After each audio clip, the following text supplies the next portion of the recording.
بسم اللہ الرحمن الرحیم۔ السلام علیکم، ویلکم ٹو مائی چینل کہانیاں۔ ہر آنے والی نیو ویڈیو اپڈیٹس کے لیے چینل کو سبسکرائب کر کے بیل کو آن کر دیں تاکہ آنے والی نئی ویڈیو کی اپڈیٹڈ نوٹیفیکیشن آپ کو وقت پر مل سکے۔ شکریہ۔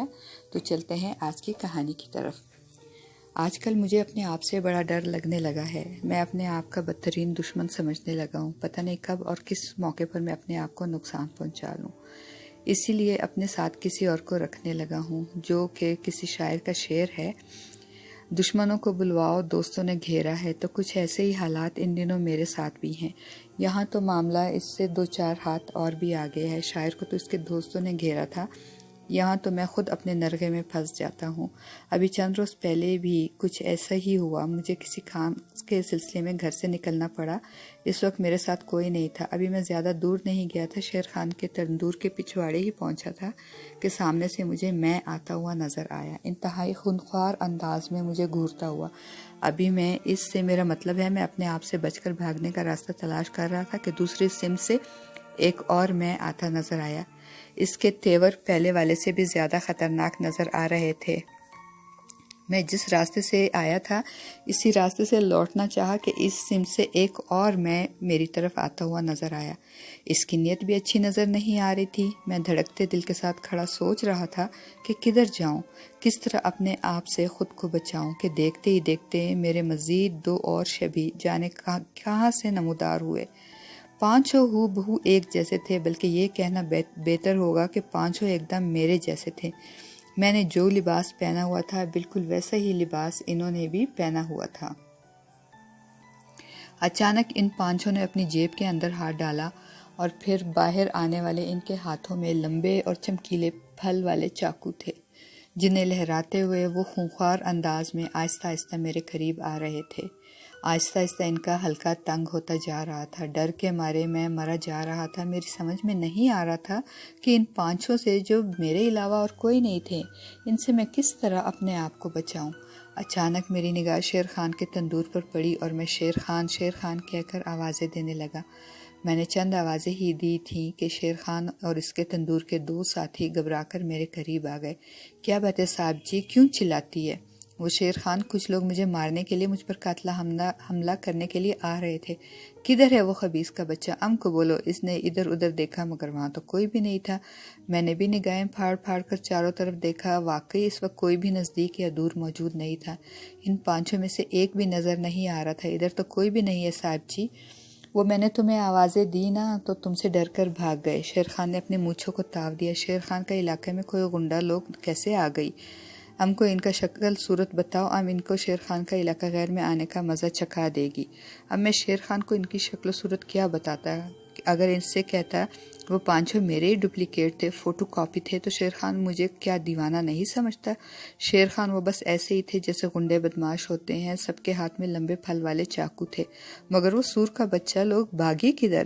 اچھا شیر خان تم جاؤ، تمہارا شکریہ کہ تم وقت پر آ گئے، ورنہ وہ لوگ جانے میرا کیا حشر کر دیتے۔ شیر خان اور اس کے ساتھیوں کی موجودگی ہی میں واپس لوٹ گیا، آگے نہیں گیا، کیونکہ مجھے تنہا دیکھ کر وہ پھر نمودار ہو سکتے تھے۔ ایسا میرے ساتھ کچھ دنوں سے ہو رہا تھا۔ میں جس حال میں اور جس حلیے میں ہوتا اور جس لباس میں ہوتا، میرے پانچوں ڈپلیکیٹ مجھے تنہائی کی صورت میں اسی حال، اسی حلیے اور اسی لباس میں نظر آتے۔ اس لیے رات کو اور اپنے گھر میں بھی تنہا نہیں رہتا تھا، اپنے ساتھ اپنے بیوی کو رکھتا تھا، اور اگر وہ نہ ہوتی تو کسی بچے یا نوکر کو۔ میری مجبوری یہ تھی کہ میں ان باتوں کا کسی سے ذکر بھی نہیں کر سکتا تھا کہ لوگ میری ذہنی حالت پر شک نہ کرنے لگے۔ آپ خود سوچئے کہ ان سب باتوں پر یہ کون یقین کر سکتا ہے کہ میرے 1 2 نہیں 5 ڈپلیکیٹ ہیں، جو میرے ہی دشمن ہیں اور مجھے ہی مارنا چاہتے ہیں۔ جب بھی اور جہاں بھی مجھے تنہا دیکھتے ہیں، ایک دم نمودار ہو جاتے اور میری جان لینے کی کوشش کرتے ہیں۔ اور دلچسپ بات یہ ہے کہ وہ میرے علاوہ کسی اور کو نظر بھی نہیں آتے۔ میری بیوی سخت پریشان تھی اور کہتی تھی، تمہیں کیا ہو گیا ہے؟ آج کل تم اس قدر کیوں ڈرے ڈرے رہتے ہو؟ کیوں گھبرائے گھبرائے رہتے ہو؟ کہیں تم نے کوئی غلط کام تو نہیں کیا؟ کوئی جرم جانے یا انجانے میں تو نہیں کر بیٹھے؟ اب میں اسے کیا بتاتا؟ پہلے ہی وہ بڑی شکی عورت ہے۔ میں اپنے دشمن ڈپلیکیٹوں کا اسے ذکر کرتا تو وہ مجھے فوراً مینٹل ہاسپٹل بھجوا دیتی۔ میں بڑی شدت سے سوچنے لگا تھا کہ فاروق بھائی سے اپنی اس پریشانی کا ذکر کروں۔ ایک وہی تو ہیں جو مجھے ہر حال میں عزیز رکھتے ہیں، اپنے کسی بات سے مجھے تکلیف نہیں پہنچاتے، میری دل جوئی میں کوئی کسر اٹھا نہیں رکھتے اور اپنے بچوں کی طرح مجھے چاہتے ہیں۔ میں اگر ان سے اپنی پریشانی کا ذکر کروں گا تو وہ مجھے پاگل دیوانہ نہیں سمجھیں گے اور میری اس مصیبت کا ازالہ کرنے کی کوئی تدبیر، کوئی علاج ضرور بتائیں گے۔ وہ کئی بار مجھ سے پوچھ بھی چکے ہیں، کیا بات ہے بھائی مختار، آج کل تم ہنستے مسکراتے ذرا کم نظر آتے ہو؟ نہیں فاروق بھائی، ایسی تو کوئی بات نہیں، میں ان کو مطمئن کرنے کی کوشش کرتا۔ کہیں بھابھی کی طرف سے تو کوئی؟ وہ پوچھتے۔ نہیں ایسی بات نہیں ہے، وہ تو بڑی نیک طبیعت اور چاہنے والی خاتون ہے۔ وہ جو کہتے ہیں کہ ہر آدمی کے پیچھے کسی عورت کا ہاتھ ہوتا ہے، تو میری کامیابی کے پیچھے بھی انہی کی پر اثر شخصیت ہے۔ دراصل میں ان سے اپنی پریشانی کا ذکر اب تک اس لیے نہیں کیا تھا کہ وہ میری پریشانی سے کہیں خود پریشان نہ ہو جائیں۔ میری پریشانی کی وجہ سے میں تو کاروبار میں یکسوئی کے ساتھ توجہ نہیں دے پا رہا تھا۔ اگر فاروق بھائی بھی پریشان ہو گئے تو پھر ہمارا کام کیسے چلے گا؟ فاروق بھائی میرے کاروبار میں برابر کے شریک دار ہیں اور ہم دونوں کی محنت ہی سے کام میں اتنی ترقی ہوئی ہے۔ میرے سسر کا انتقال ہوا تو میری بیگم کو ترکے میں بہت بڑی رقم ملی، جسے ہم نے بینک میں ڈال دیا۔ ایک دن شمشاد بیگم بولی، مختار، اس پیسے سے ہم کوئی کاروبار کیوں نہ کر لیں؟ صبح سے شام تک آپ دوسروں کے لیے محنت کرتے ہو، اگر یہی محنت اپنے کاروبار کے لیے کرو گے تو ہماری دولت دگنی بھی ہو سکتی ہے۔ تمہارا آئیڈیا برا نہیں ہے، میں نے کہا، لیکن میں نے کبھی کوئی کاروبار کیا نہیں، کہیں ایسا نہ ہو کہ میری ناتجربہ کاری کی وجہ سے تمہاری یہ ساری دولت گنوا بیٹھوں۔ بات تمہاری بھی غلط نہیں ہے، اس نے کہا، میرا خیال ہے کہ اس رقم کو بینک میں ہی پڑی رہنے دو، چھوٹا موٹا منافع تو مل ہی جاتا ہے اس سے۔ میں نے کہا، نہیں، میں اس حقیر رقم کے منافع کی کاہل نہیں، میرے ذہن میں ایک آئیڈیا ہے۔ وہ بولی، کیسا آئیڈیا؟ میں نے پوچھا۔ تم کسی ایسے بندے کو تلاش کرو کاروبار میں جس کا وسیع تجربہ ہو، ہم اس کے ساتھ مل کر کام کریں گے، اس کے ساتھ رہ کر تم بھی کچھ دنوں میں بزنس کے اسرار و رموز سے واقف ہو جاؤ گے۔ ہاں، تمہارا یہ آئیڈیا مجھے بہت پسند آیا، میں نے کہا۔ اور پھر کچھ دنوں کے بعد ہمیں فاروق بھائی مل گئے۔ سرمایہ نہ ہونے کی وجہ سے ان کا کاروبار تقریباً ٹھپ ہو کر رہ گیا تھا۔ ان سے یہ معاملہ طے ہوا کہ ہمارا پیسہ اور آپ کی محنت 50-50 کے دونوں پارٹنر ہوں گے۔ میں تو ڈر رہا تھا کہ پتہ نہیں ان سے بزنس پارٹنرشپ کیسے رہے گی، مگر فاروق بھائی تو غیر متوقع طور پر بڑے ہی اچھے ثابت ہوئے، مجھے ہر وقت اپنے ساتھ رکھتے، ہر معاملے میں مجھ سے صلاح و مشورہ کرتے۔ انہوں نے جی جان لگا کر اس کاروبار میں محنت کی اور جلد ہی اس کا بہت میٹھا پھل ہمیں ملنے لگا۔ دیکھتے ہی دیکھتے ہمارا کاروبار خاصا چل نکلا، ہمیں بہت معقول منافع ہونے لگا۔ فاروق بھائی بزنس مین کی حیثیت سے اچھے ثابت ہوئے، مجھ سے ان کی محبت میں بھی روز بروز اضافہ ہوتا جا رہا تھا۔ جب سے مجھے اپنے ڈپلیکیٹس نظر آنے لگے تھے، میں ذہنی طور پر پریشان رہنے لگا تھا اور اس پریشانی کی وجہ سے میں کاروبار کے معاملات میں اپنی ذمہ داریاں احسن طریقے سے نہیں نبھا رہا تھا۔ میں نے 1000 بار اس کیفیت کو چھپانے کی کوشش کی، مگر فاروق بھائی کو شاید کچھ نہ کچھ اندازہ ہو گیا تھا کہ میں اندرونی طور پر ڈسٹرب ہوں اور کسی وجہ سے میں ان کے ساتھ اظہار نہیں کر پا رہا ہوں۔ اگرچہ انہوں نے اس کے بارے میں کئی بار مجھ سے پوچھا، مگر میں نے انکار کر دیا کہ ایسی کوئی بات نہیں۔ وجہ اس کے علاوہ اور کوئی نہ تھی کہ میری پریشانی کا سبب معلوم کر کے اگر وہ بھی پریشان ہو گئے، ذہنی طور پر ڈسٹرب ہو گئے، تو اس کا اثر ہمارے کاروبار پر خوشگوار نہیں ہوگا۔ میں تو پہلے ہی ناکارہ ہو گیا ہوں، وہ بھی ذہنی طور پر پریشانی میں کہیں عضو معطل بن کر نہ رہ جائیں۔ لیکن ایک دن جب انہوں نے بہت اصرار کیا اور کہا، شاید تم مجھے غیر سمجھتے ہو اور اپنے دکھ درد شریک کرنا نہیں چاہتے، اس وقت ان کی آواز بھرا رہی تھی، نہیں فاروق بھائی، ایسا نہیں ہے، آپ کو اگر میں غیر سمجھوں گا تو اپنا کسے سمجھوں گا؟ تو پھر کیا بات ہے، مجھے بتاتے کیوں نہیں، مجھ سے چھپاتے کیوں؟ اب میرے لیے بتائے بغیر رہنا ممکن نہیں رہا۔ چند لمحوں میں تذبذب میں رہا، پھر بات ہی کچھ ایسی ہے فاروق بھائی کہ اس پر کسی کو یقین نہیں آئے گا، اس لیے میں نے اس کا اظہار کرنا مناسب نہیں سمجھا کہ آپ میری ذہنی کیفیت پر کہیں شک کرنے نہ لگے۔ فاروق بھائی نے فوراً ہی کوئی جواب نہیں دیا، کچھ دیر تک خاموش رہے، پھر ذرا توقف کے بعد بولے، بھائی مختار، مجھے بتاؤ تو آخر مسئلہ کیا ہے؟ اور میں نے ڈرتے ڈرتے اپنے 5 ڈپلیکیٹس کے بارے میں انہیں بتا دیا۔ فاروق بھائی میری بات سن کر ایک دم فکر مند ہو گئے، انہوں نے کوئی جواب نہیں دیا، مگر یوں لگا جیسے وہ کچھ سوچ رہے ہوں۔ مجھے معلوم تھا، میں نے خاموش دیکھ کر کہا۔ میری بات سن کر آپ یہی سوچیں گے کہ اس شخص کا ذہنی توازن بگڑ گیا ہے۔ نہیں، میں ایسا کوئی بات نہیں سوچ رہا ہوں۔ تو پھر کیا سوچ رہے ہیں آپ؟ میں یہ سوچ رہا ہوں کہ ہمارا کوئی بدخواہ ہمیں نقصان پہنچانے کے لیے یہ سب کچھ کر رہا ہے۔ یہ کیا کہہ رہے ہیں فاروق بھائی؟ کیا آپ میری اس بات کو میری ذہنی خلل تصور نہیں کر رہے ہیں؟ نہیں، ایسا ہونا ناممکنات میں سے نہیں۔ یہ بات آپ اتنے یقین سے کیسے کہہ رہے ہیں؟ میں نے پوچھا۔ کیونکہ کہہ کر وہ رک گئے اور دور خلا میں گھورنے لگے۔ آپ رک کیوں گئے؟ کہیے نا، کیا کہنے جا رہے تھے؟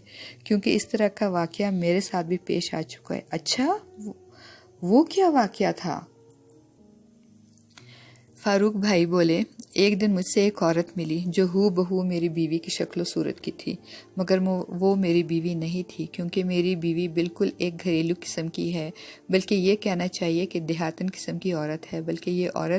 جبکہ یہ عورت ایک انتہائی ماڈرن عورت تھی، جس کے بال ترشے ہوئے تھے اور اس کا لباس اتنا مختصر تھا کہ میری بیوی اس کے بارے میں سوچ بھی نہیں سکتی۔ وہ چند دنوں تک کسی نہ کسی جگہ تنہائی میں مجھے نظر آتی رہی، پھر وہ مجھ سے جلد ہی بے تکلف ہو گئی۔ وہ کہتی، مجھے یوں لگتا ہے کہ آپ کو کہیں پہلے بھی میں نے دیکھا ہے، مگر یاد نہیں آتا کہاں دیکھا ہے۔ پھر خود ہی اس خیال کو رد کر دیتی، مگر نہیں، آپ کو میں پہلے کیسے دیکھ سکتی ہوں؟ میں تو یہاں تھی ہی نہیں، ہو سکتا ہے میں نے آپ کو پچھلے جنم میں دیکھا ہو۔ بھائی مختار، آپ تو جانتے ہیں مرد کے عورت کے معاملے میں بڑا کمزور ہوتا ہے۔ میں اس سے جلد ہی اتنا قریب ہو گیا کہ جیسے وہ سچ مچ کی میری بیوی ہو۔ ابھی اس سے دوستی اور میل ملاپ کی مدت زیادہ نہیں ہوئی تھی کہ اچانک ایک اور عورت ٹکرائی، جو میری بیوی کی گویا دوسری ڈپلیکیٹ تھی، مگر پہلی ڈپلیکیٹ سے بہت مختلف تھی۔ بے حد نرم و نازک سی، بے حد صاف ستھری سی، یوں لگتا تھا کہ ہاتھ لگاؤ گے تو میلی ہو جائے گی، چھونے کی کوشش کرو گے تو ٹوٹ جائے گی۔ جبکہ میری بیوی دیہاتن ہونے کی وجہ سے بہت مضبوط و توانا خاتون ہے۔ اس خاتون نے بھی چند ہی دنوں میں مجھے اپنا دیوانہ بنا لیا، اور اس دیوانگی کا علاج اس خاتون نے خود ہی تجویز کر دیا۔ کہنے لگی، مرد کی ساری محبت کا مطلب و مقصد ایک ہی ہوتا ہے، تم اپنا یہ مقصد پورا کر لیا کرو، ورنہ پاگل ہو کر پاگل خانے چلے جاؤ گے۔ اور تم سوچ سکتے ہو مختار بھائی، بیتی گنگا میں ہاتھ دھونے سے کون کافر گریز کرتا ہے؟ مگر وہ پہلی عورت؟ میں نے پوچھا۔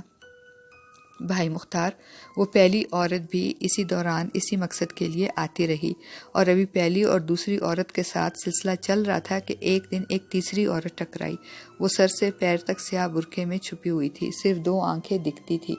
اس کی باتوں سے لگتا تھا کہ وہ بڑی دکھی ہے۔ برقعے میں اس قدر چھپی ہونے کے باوجود مجھے یوں لگتا تھا کہ وہ بڑی خوبصورت ہے۔ شاید اس کی وجہ یہ ہو کہ اس کے جسم سے بڑی اشتہا انگیز خوشبو نکلتی تھی۔ تمہیں کیا دکھ ہے مجھے بتاؤ، ایک دن میں نے اس سے کہا، اور وہ مجھے اپنے ساتھ ایک جگہ لے گئی۔ یہ ایک مکان تھا، تنہا مکان۔ وہاں جا کر اس نے پہلے اپنا برقع اتارا۔ میں یہ دیکھ کر حیران رہ گیا کہ یہ بھی میری بیوی سے مختلف نہیں تھی۔ پھر میرے قریب آ کر بولی، میرا دکھ یہ ہے کہ تم مجھ پر بالکل توجہ نہیں دیتے۔ میں تم پر توجہ نہیں دیتا؟ میں کچھ سمجھا نہیں خاتون۔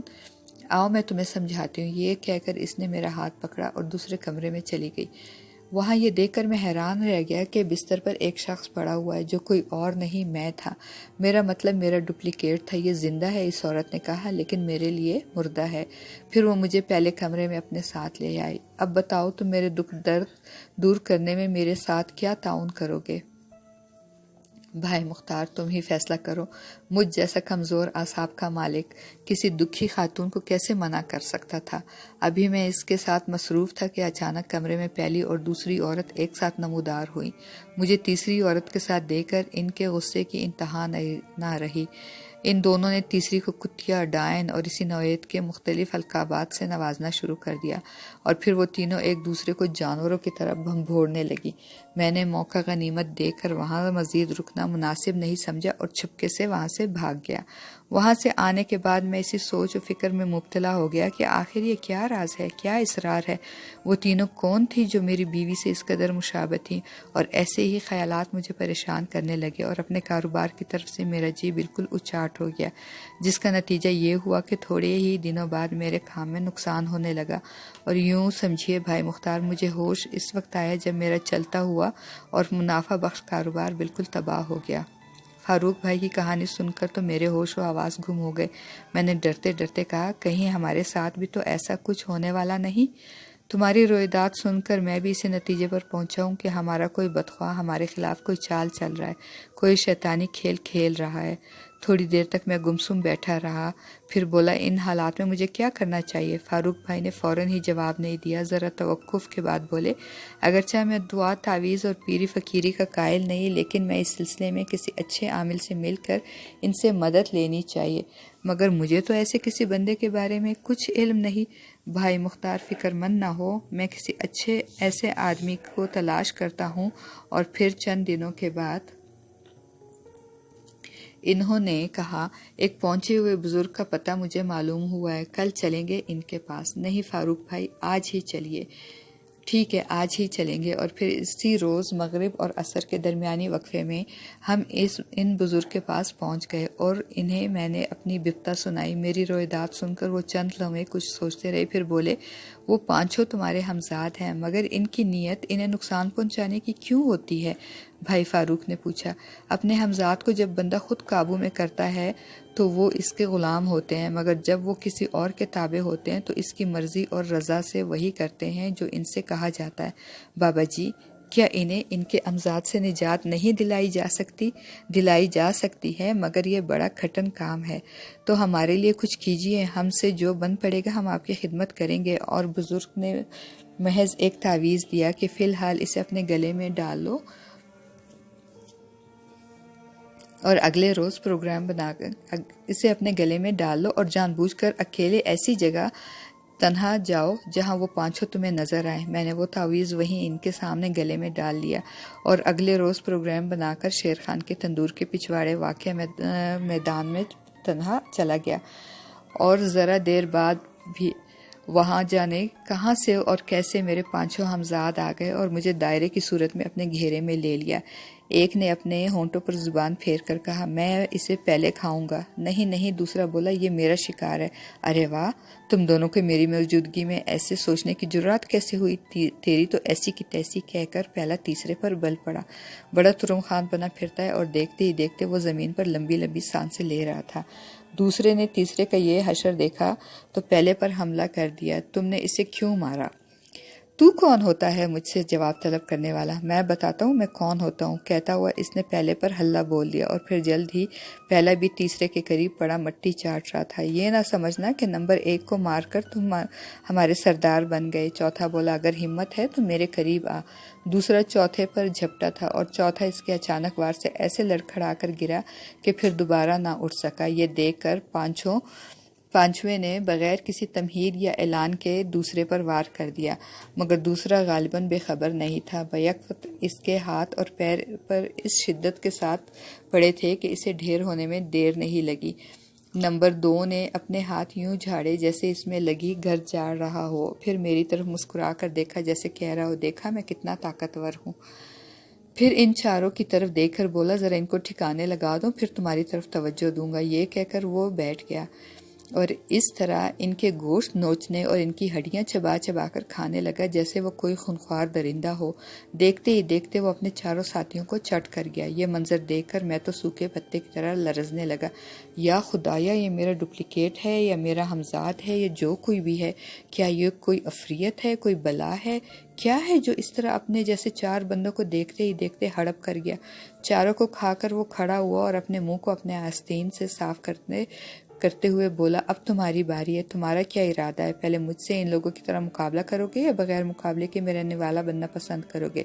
خوف اور دہشت کے مارے میرے منہ سے کوئی لفظ نہیں نکل رہا تھا، میں کیا جواب دیتا؟ بس میری نگاہوں میں التجا تھی، درخواست تھی، مجھے معاف کر دو، مجھے چھوڑ دو، مجھے مت کھاؤ۔ اس نے اپنے پیٹ پر ہاتھ پھیرتے ہوئے کہا، یار ان چاروں کو کھا کر تو میں اوور لوڈ ہو گیا ہوں، اس لیے مجھے معاف کرنا، آج میں تمہیں نہیں کھا سکوں گا۔ میں نے آنکھیں موند کر دل ہی دل میں اللہ کا شکر ادا کیا، اور پھر آنکھیں کھولی تو میرے ارد گرد کوئی بھی موجود نہیں تھا۔ میں وہاں سے سرپٹ بھاگا۔ مجھے بھاگتے ہوئے شیر خان نے دیکھا تو آواز لگائی، ارے صاحب جی، آج کیا پھر کوئی گنڈی منڈی نظر آ گئی آپ کو؟ مگر میں نہ رکا نہ شیر خان کو کوئی جواب دیا۔ میں وہاں سے گرتے پڑتے فاروق بھائی کے پاس پہنچا اور انہیں ساری رویداد سنائی۔ فاروق بھائی نے ایک لمبی اور اطمینان بخش سانس لی اور کہا، چلو بابا جی کی تعویذ نے 5 میں سے 4 ہمزاد کا تو خاتمہ کر دیا، اب صرف ایک رہ گیا ہے، وہ بھی اگلی بار مارا جائے گا۔ مگر فاروق بھائی، میں تو اب تنہا اس کا سامنا نہیں کروں گا، وہ تو کوئی بلا ہے، کوئی عفریت ہے، کوئی جن ہے، پتہ نہیں کیا ہے، وہ چیتے اور بیڑیے کی طرح چیر پھاڑ کر کھا جاتا ہے بھائی مختار، تم خواہ مخواہ ڈر رہے ہو۔ بابا جی کی تعویذ نے اگر چاروں کو ختم کر دیا ہے تو کیا پانچویں کو ختم کرنے کی اس میں تاثیر نہیں ہوگی؟ اس موقع پر اگر تم نے ذرا ہچکچاہٹ سے کام لیا تو ہو سکتا ہے تعویذ کا اثر زائل ہو جائے۔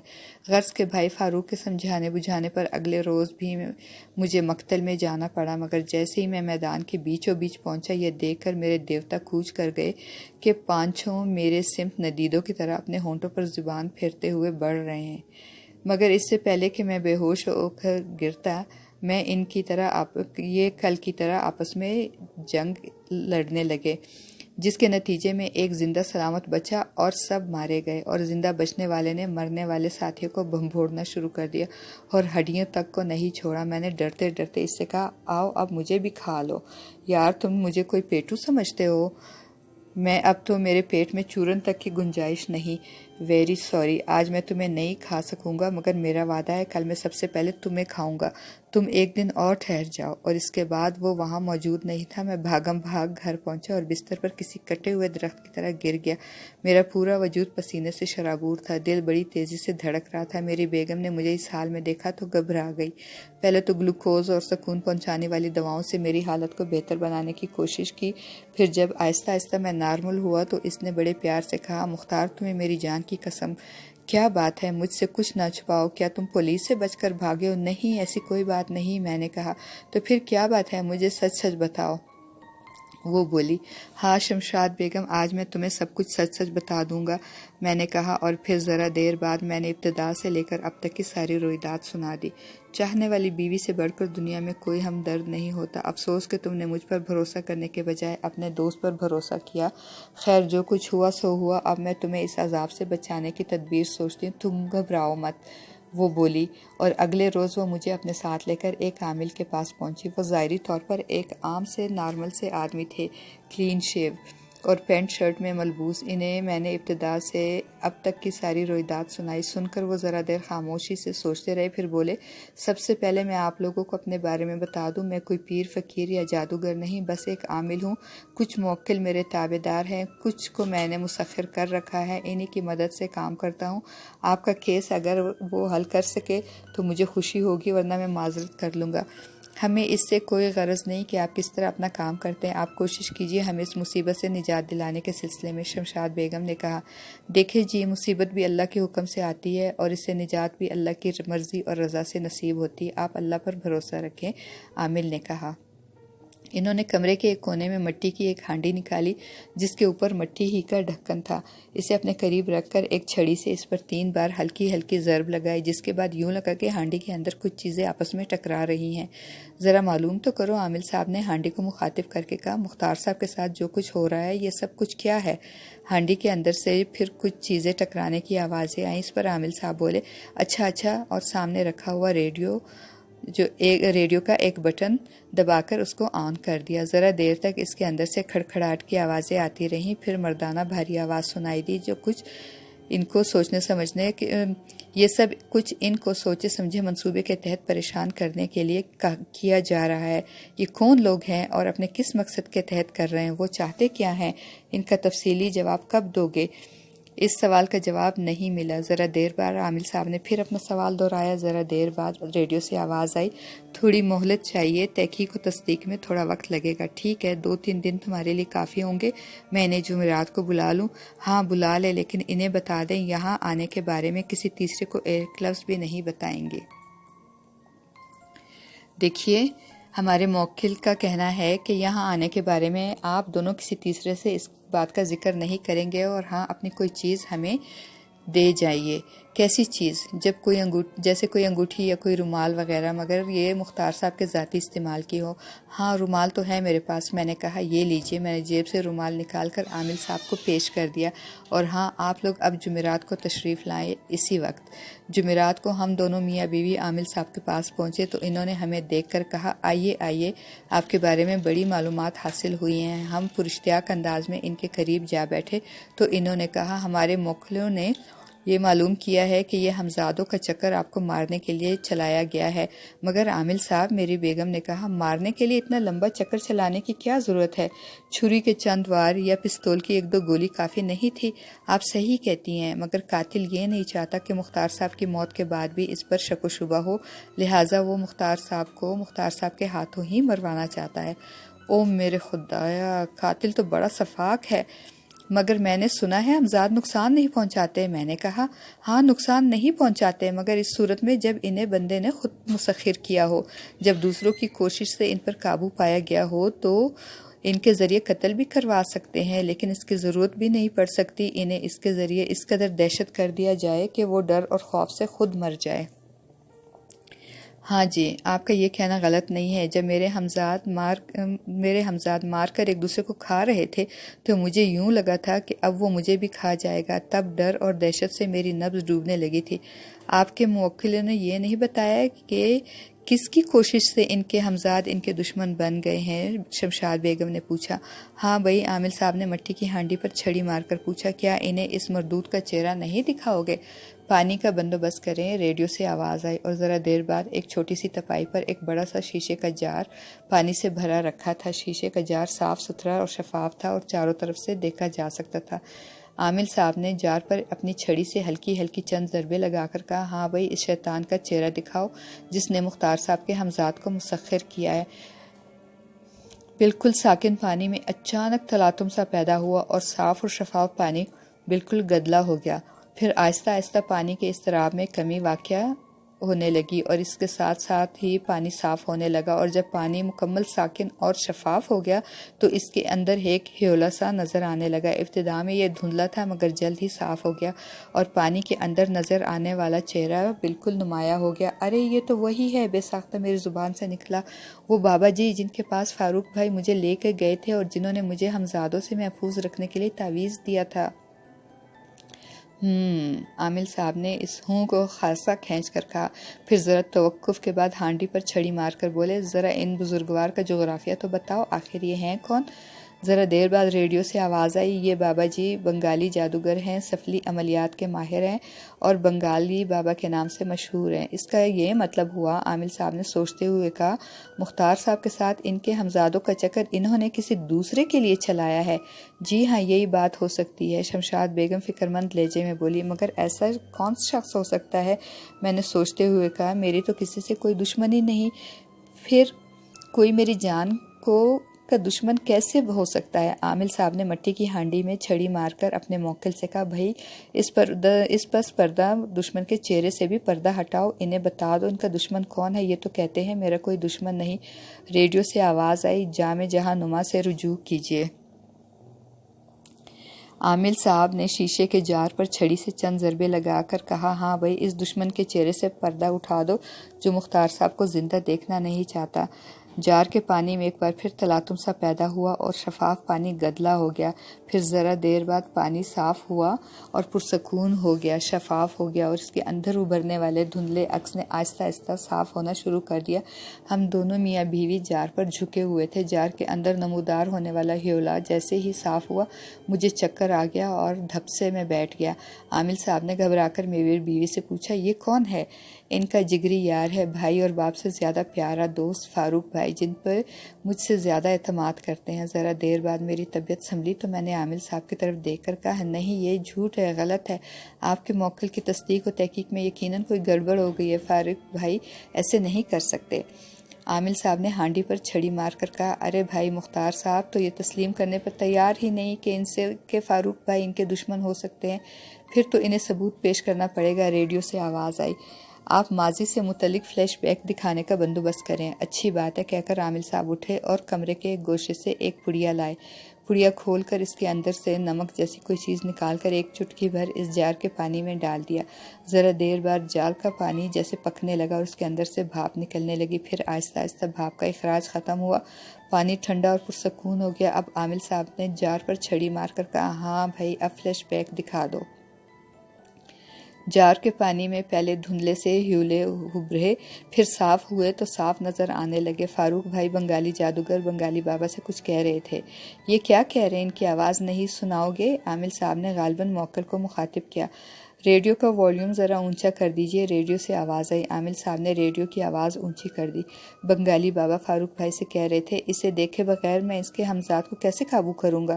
میں اسے تو لا نہیں سکتا، اس کی تصویر لایا ہوں، چلو اسی سے کام چلے گا، میں اس کی تصویر سے ہی کام شروع کرتا ہوں، لیکن درمیان میں ایک بار مجھے دور ہی سے اسے دکھا دو۔ ٹھیک ہے، میں اس کا بندوبست کر دوں گا۔ فاروق بھائی کچھ سوچتے ہوئے بولے، مگر اس کے لیے آپ کو تکلیف کرنی پڑے گی، آپ کو کسی بہانے میرا دفتر آنا پڑے گا، وہ وہاں آپ کو نظر آ جائے گا۔ ٹھیک ہے، میں ہی آ جاؤں گا۔ اس عمل میں کتنی دیر لگے گی؟ 40 دن کا چلہ ہے اور پھر 4 جمعراتوں کا ٹلہ۔ چلہ تو سمجھ گیا، مگر یہ ٹلہ کیا ہوتا ہے؟ یوں تو اسے آپ کو سمجھنے کی ضرورت نہیں، مگر آپ نے پوچھ لیا تو بتاتا ہوں۔ ٹلہ قابو کیے ہوئے ہمزادوں کو آزمانے کا دورانیہ ہوتا ہے۔ مجھے 4 جمعراتوں کو آدھی رات کے بعد ہمزاد کو آزمانا پڑے گا کہ وہ میری مرضی کے مطابق کام کرتا ہے یا نہیں۔ فاروق بھائی نے ایک لمبا اور اطمینان بخش سانس لیا تھا، پھر ان کی آواز آئی، بنگالی بابا، کیا مختار کا ہمزاد اس کا کام تمام کر دے گا؟ ارے بھائی، اور یہ چکر کس لیے چلایا جا رہا ہے؟ اس کے اپنے ہمزاد سے میں 5 بنا لوں گا اور وہ 5 اس کا جینا حرام کر دیں گے، یا تو وہ اس کی دہشت سے مر جائے گا، اور اگر اس طرح نہیں مرا تو ان کے ہاتھوں مروا دوں گا۔ بس یہ کام ہو جانا چاہیے، آپ جس طرح بھی چاہیں کروا دیں، پیسوں کی فکر نہ کریں، میں آپ کو مالا مال کر دوں گا۔ فاروق بھائی بولے، آپ بالکل اطمینان رکھیں، آپ کا کام تسلی بخش طریقے سے ہو جائے گا۔ مگر کہہ کر بنگالی بابا رک گیا، ذرا توقف کے بعد خود ہی بولا، مگر اس سیدھے سادے اور بھولے بھالے شخص کا دشمن تم کیوں بن گئے ہو؟ پیسہ بنگالی بابا، پیسے نے مجھے اس کا دشمن بنا دیا ہے۔ یہ اتنا بڑا کاروبار میری محنت سے ہوا ہے، مگر وہ آدھے حصے کا حصے دار بنا ہوا ہے۔ مگر آپ نے تو بتایا تھا کہ اس کے پیسے سے آپ کا ڈوبا ہوا کاروبار دوبارہ زندہ ہوا۔ ہاں، پیسہ تو بے شک اسی کا لگا ہے، مگر اب سارے پیسے پر میں اپنا قبضہ جمانا چاہتا ہوں اور اس سے منظر سے ہٹانا چاہتا ہوں۔ فاروق بھائی جیسے ہی خاموش ہوئے، ریڈیو سے موکل کی آواز آئی، ان سے پوچھیں کہ اب بھی انہیں یقین آیا یا نہیں۔ عامل صاحب کے کچھ کہنے سے پہلے ہی میں بول پڑا، کانوں سنے کو تو جھٹلایا جا سکتا ہے، مگر آنکھوں دیکھے سے انکار نہیں کیا جا سکتا۔ عامل صاحب، میری بیوی نے انہیں مخاطب کیا، اب بتائیے ہمیں کیا کرنا ہے؟ یہ فیصلہ تو آپ لوگوں کو ہی کرنا ہے، عامل صاحب نے کہا۔ میں نے جلدی سے کہا، خون کا بدلہ تو خون ہی ہوتا ہے، مگر میں تو خون خرابے کا کاہل نہیں، کوئی ایسی ترکیب کیجیے کہ وہ خود بخود منظر سے فیڈ آؤٹ ہو جائے۔ تعجب ہے صاحب، وہ آپ کو مروانے پر تلا ہے اور آپ اس کی جان بخشی پر اصرار کر رہے ہیں۔ بس آپ اتنا کر دیں، میں نے سوچ کر کہا، کہ میرے ہمزاد بنگالی بابا کے اثر سے آزاد ہو جائیں اور میں باقی معاملہ اللہ پر چھوڑتا ہوں۔ اور اگر انہوں نے زہر وہر دے کر مار دیا تو؟ شمشاد بیگم نے مجھ سے پوچھا۔ نہیں، وہ بزدل آدمی ہے، خود کچھ کرنے کی ہمت نہیں کرے گا۔ عامل صاحب کے گھر سے اٹھ کر ہم دونوں میاں بیوی گھر پہنچے تو ذرا دیر بعد ہی ٹیلی فون کی گھنٹی نے ہمیں اپنی طرف متوجہ کیا۔ میں نے ریسیور اٹھا کر ہیلو کہا تو دوسری طرف سے سسکیوں کے ساتھ آواز آئی، بھائی مختار، آپ کے دوست، آپ کے فاروق بھائی آپ کو چھوڑ کر چلے گئے۔ میں ایک دم بھوکلا گیا۔ بھابھی، یہ آپ کیا کہہ رہی ہیں؟ وہ دفتر سے نکل کر گھر آ رہے تھے کہ ان کی گاڑی پانی کے ایک ٹینکر سے ٹکرا گئی۔ نہ گاڑی